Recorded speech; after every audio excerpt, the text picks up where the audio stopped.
തൃശൂരിൽ രാസമാലിന്യം ഉപയോഗിച്ച് ഭൂമി നികത്തിയ സംഭവത്തിൽ 19 പേർക്കെതിരെ കേസെടുത്ത് കൊടുങ്ങല്ലൂർ പോലീസ്.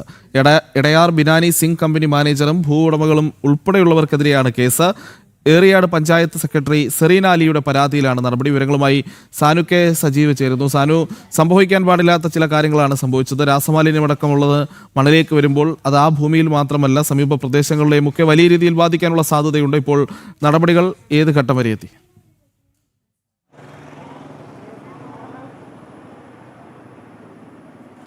പ്രജിത്തെ, കൊടുങ്ങല്ലൂരിൽ വലിയ അശാന്തി പരത്തിക്കൊണ്ടായിരുന്നു ഈ ഒരു രാസമാലിന്യം ആ പ്രദേശങ്ങളിലെ വിവിധ പ്രദേശങ്ങളിൽ ഈ നികത്തുന്ന, അതായത് പാടമൊക്കെ നികത്തുന്ന താഴ്ന്ന പ്രദേശങ്ങളൊക്കെ നികത്താൻ വേണ്ടി ഇത്തരത്തിലുള്ള രാസമാലിന്യം ഉപയോഗിച്ചത്. ഏറിയാട് പഞ്ചായത്തിലെ വിവിധ പ്രദേശങ്ങളിലാണ് ഈ രാസമാലിന്യം ഉപയോഗിച്ച് ഭൂമി നികത്തുന്ന ഒരു സാഹചര്യം ഉണ്ടായത്.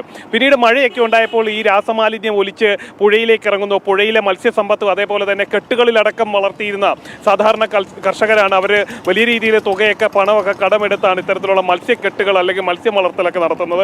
അത്തരത്തിൽ വളർത്തിയിരുന്ന മത്സ്യങ്ങളൊക്കെ വലിയ രീതിയിൽ ചത്തുപോകുന്ന, നശിക്കുന്ന സാഹചര്യമൊക്കെ ഉണ്ടായിരുന്നു.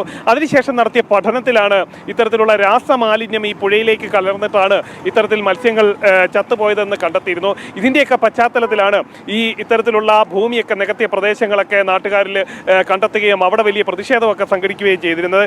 ഏറിയാട് ബിനാമി സിംഗ് കമ്പനി അടക്കമുള്ളവരാണ് ഇത്തരത്തിലുള്ള മാലിന്യമൊക്കെ നിക്ഷേപിച്ചതെന്നാണ് നമുക്ക് മനസ്സിലാക്കാൻ സാധിക്കുന്നത്. ഇപ്പോൾ ഏറിയാട് പഞ്ചായത്ത് സെക്രട്ടറിയുടെ പരാതിയിൽ 18 പേർക്കെതിരെ ഇപ്പോൾ കേസെടുത്തിരിക്കുകയാണ്. ഏറിയാട് പഞ്ചായത്ത് സെക്രട്ടറി സെറീന അലിയുടെ പരാതിയിലാണ് കേസ്. ഏറിയാട് ബിനാമി സിംഗ് കമ്പനി ഒപ്പം ഭൂ ഉടമകൾക്കെതിരെയാണ് സമാന നിലയിൽ കേസെടുത്തിട്ടുള്ളത്. അല്പം മുമ്പ് സൂചിപ്പിച്ചതുപോലെ തന്നെ ആ പ്രദേശത്ത് വലിയ രീതിയിലുള്ള ആരോഗ്യ പ്രശ്നമൊക്കെ ഇത്തരത്തിലുള്ള രാസമാലിന്യം കൊണ്ട് കുട്ടികളിലൊക്കെ പടർന്നു പിടിക്കുന്ന ഒരു സാഹചര്യം ഉണ്ടായിരുന്നു. വളരെ നാളുകളായിട്ട് അവിടെയുള്ള ആളുകൾ വലിയ പ്രതിഷേധത്തിലായിരുന്നു.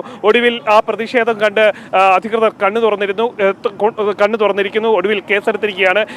ഏറിയാട് പഞ്ചായത്തിലാണ് ഇത്തരത്തിലുള്ള നടപടി ഉണ്ടായിട്ടുള്ളത്. ഓക്കെ സാനു.